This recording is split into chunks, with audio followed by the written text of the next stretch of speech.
안녕하세요. 매일 시를 쓰는 시인 다선 김승호입니다. 오늘 9월 18일 목요일입니다. 날씨가 또 덥습니다. 아침부터 덥습니다. 근데 오늘 출근하시면서 이제 저쪽 외곽순환도로, 제일 외곽순환도로 일산 방면입니다.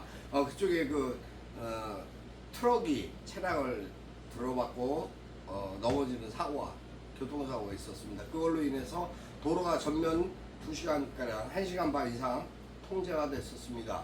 그 바람에 이제 외곽도 순환도로를 통해서 들어오던 일산 쪽으로 방향으로 들어오던 많은 출근 차량들이 애를 먹고 몇 시간째 길에 서 있는 그런 상황들이 연출됐다고 하네요. 지금 이제 소통이 재개됐다라는 그러한 부분 전해드립니다. 아침 하여튼 덥습니다. 더운 일들이 또 생겼습니다. 어쨌든 여러가지 상황들 보면서 아침에 오늘 철쭉이라는 글을 써보았습니다. 자작시 먼저 낭독해 드리겠습니다. 철쭉, 다선 김승호. 웬 때 아닌 철쭉, 그렇다 이곳은 봄이었다. 이국 땅에서 마주한 봄꽃이 계절의 다름을 느끼게 한다. 분홍빛 철쭉이 대학 캠퍼스를 따라 활짝 피어난 모습에 한참을 보고 있었다. 같은 하늘의 공간이 참으로 크고 넓다는 생각, 자연의 힘과 우리가 미처 알 수 없는 차이가 세상에 널려 있구나. 가을비 내리는 날, 그때 그 순간이 무심코 다가와 나의 뇌리를 잠식시킨다. 열심히 살아야겠구나. 여기까지입니다. 열심히 살아야 되겠다라는 자각을 할 수 있는 꽃을 보았습니다. 바로 철쭉이었습니다. 우리는 봄에 볼 수 있지만 그쪽도 지금 계절상 봄이니까 그래서 그 봄 철쭉이 거기도 피어나더라고요. 그래서 깜짝 놀랐습니다. 하늘이 같은 하늘이구나. 12시간이나 달려온 곳에서 철쭉을 마주했을 때 그 놀라움, 신비로움, 그런 생각이 있었습니다. 계절의 다른 모습의 꽃, 그런 마음을 새롭게 갖는 그런 계기가 됐었습니다. 지금 롯데카드로 인해서 많은 이야기들, 지금 문제점들이 발생하고 있습니다. 도대체 어떻게 된 것인가. 그래서 수백만이 넘는 900만 회원이라고 하죠. 근데 지금 해킹이 됐습니다. 해킹 조사를 어떻게 하고 있는지 몰라도 롯데카드가 오늘 대국민 사과를 한다고 하는데, 그거를 떠나서 이러한 일들이 자꾸 비일비재에 생긴다라는 것, 아무래도 이 해킹범들에 대한 예방 조치나 어떤 블랙 이제 이렇게 해킹 조직을 이렇게 구분을 하죠. 화이트 클래스가 있고 블랙 클래스가 있는데, 나쁜 짓에 사용하는 사람들이, 좋은 일을 사용하는 사람들이 그들을 막을 수 있는 방법이 없을까? 그런 조직을 국가적으로 어떠한 안배해서 이렇게 보안 조치를 더 강화하거나 보안에 대한 확실한 책임을 질 수 있는 어떤 그런 부분들이 개선이 되어야 되지 않을까라는 생각을 해봅니다. 한학자 어제 거부했습니다. 진술 자체에 자기는 그런 일 없다. 9시간 반 만에 어제 귀가를 했는데요. 휠체어 타고 퇴장, 내가 왜 그러겠나 혐의 부인했다고 했습니다. 근데 저런 자들이 사실은 입만 벌리면 저 사람들은 거짓말을 할 수밖에 없습니다. 왜냐면 저 사람들의 습성이 그렇습니다. 왜냐면 저들은 이미 거짓으로 시작된 종교이기 때문에 그렇습니다. 이단 사슬의 가장 기본적인 것이 거짓말이거든요.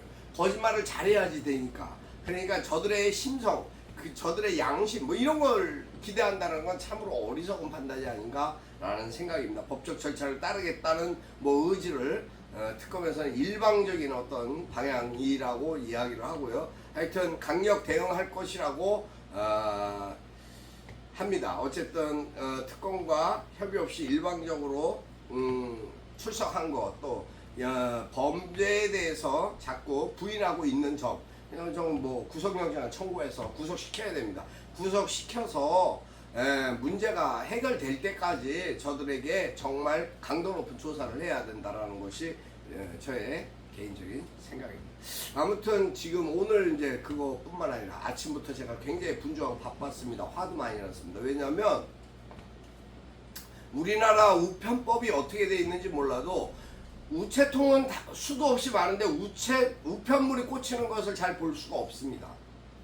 뭐냐면 쓸데없는 것들은 잔뜩 광고물밖에 우체통에 꽂혀 있는 건 없고요. 우체부들이 배달을 제대로 안 합니다. 우체국들이 배달을 왜 안 하나 했더니 우체통에 집에 사람이 없다라는 이유입니다.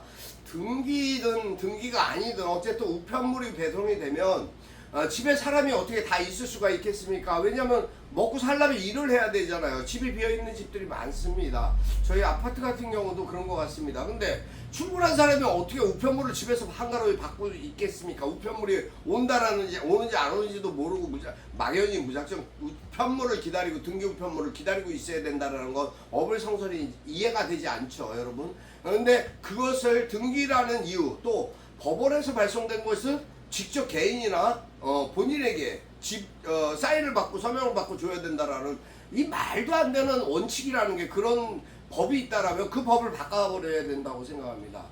입법부에 계시는 모든 분들 이 내용을 만약에 조금이라도 접하시게 된다면 우편법에 대해서 분명히 개선점이 필요합니다. 우체통들이 비어가고 있습니다. 근데 우편물을 우체부들이 아파트 단지 같은 데는 가가호 방문 안 하고 우체통에다 배분 안 하고 경비실에다가 뭉텅이로 갖다 맡긴답니다. 그러면 자신의 고유 업무를 전가해 버리는 거죠. 아파트 경비실에다가. 아파트 경비실이 우체부입니까? 그러니까 경비실에서 또다시 그거를 우리가 받을 수 없다, 책임질 수 없다, 이렇게 돼 버리는 거죠. 그러다 보니까 우체국과 경비실 간에 서로의 이견이 달라지고, 그러다 보니까는 결국은 그 피해가 고스란히 주민들한테 오는 겁니다. 그 주민들은 우체국에서 뭔가 우편물이 왔다라는 통지는 붙어 있거나 알람으로 알았는데 우편물이 안 와. 왜 그러지? 라고 당황하고 그걸 찾다 보면 결국은 그거 안 받아줘서, 그거 배송이 안 돼서, 본인이 안 계셔서 우체국으로 보냈습니다, 반송했습니다, 이러한 얼토당토 않는 일이 정말 이 공적인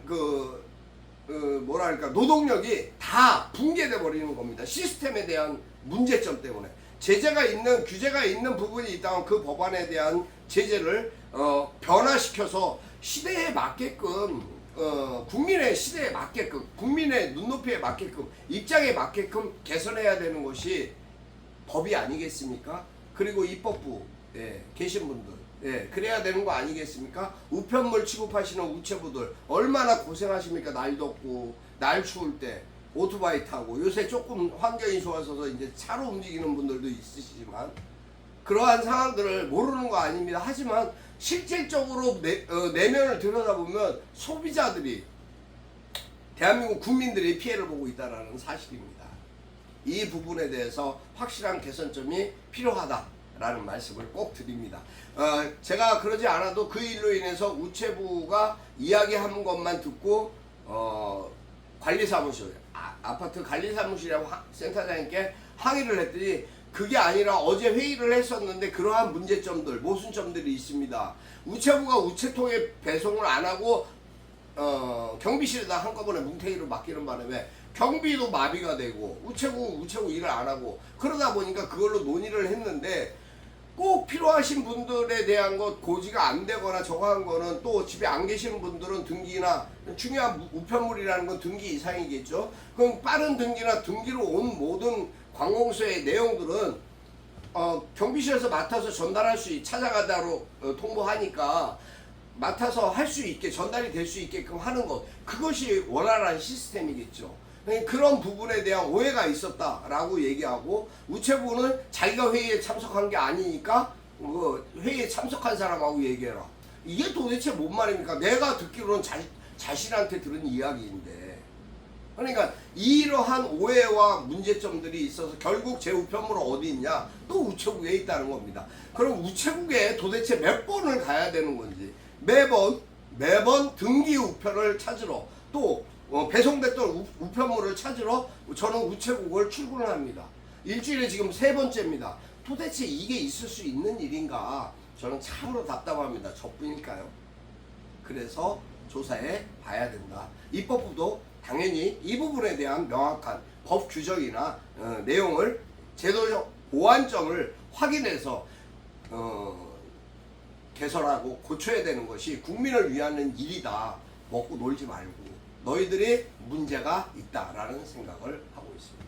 오늘 시청자 토크가 1122회입니다. 1121회 시청자 토크 시작하겠습니다. 여러분 안녕하십니까? 지난밤도 평안하셨습니까? 여러분의 오늘은 어떠십니까? 하루하루의 삶 속에 또다시 분주한 하루가 시작됐습니다. 오늘 또 여러가지 해야 할 일들이 많습니다. 번잡하게 펼쳐진 일들, 또 처리하고 정리해야 될 일들, 또 일정과 약속들, 모든 하여튼 오늘 개선해야 되는 일들이 또 여러가지 있습니다. 많은 회의들도 있고 하여튼 최선을 다해서 열심히 살아가는 다선이 되도록 하겠습니다. 어저께 국회 갔다가 아주 고생 많이 했습니다. 하게 비까지 막 그렇게 와가지고 오늘 날씨가 좋아져서 천만다행입니다. 어쨌든 강원도에 비가 좀 강하게 비가 많이 와서 다행입니다. 권선동이 같은 놈 구속되니까는 비가 오죠, 당연히. 하여튼 어쨌든 어제 지난밤에 김상민도 구속됐죠. 네, 김상민 검사 구속됐습니다. 한 사람 한 사람 이제 차근차근 특검이 제대로 된 수사를 할 수 있도록 모든 것이 법적으로도 뒷받침되기를 기도합니다.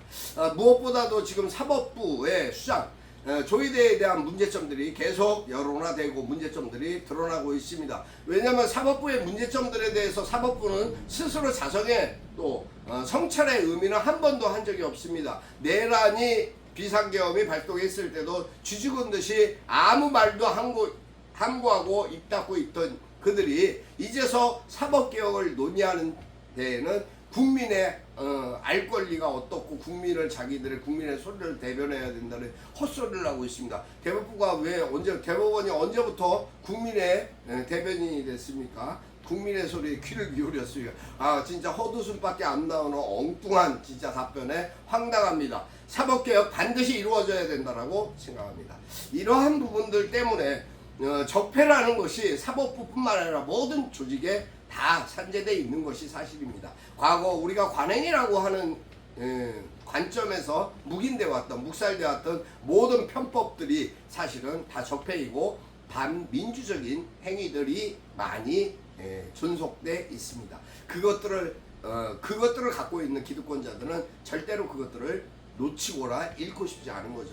검찰도 그렇고 경찰도 그렇고 판사들도 그렇고 다 똑같은 겁니다. 이러한 부분들에 대한 것들이 공무원은 안 그러겠습니까? 오늘 아침 짤에 보니까는 7급 여직원이 공무원 여직원이 근무 중에 자기 그 노출 동영상을 찍는 그런 도대체 난 이해를 도무지 세상에 어떻게 되려고 하는지 참 난감합니다. 그러한 부분들이 어느 조직이든 썩은 부분들이 있다. 그러면 그것을 어떻게 해야 되냐?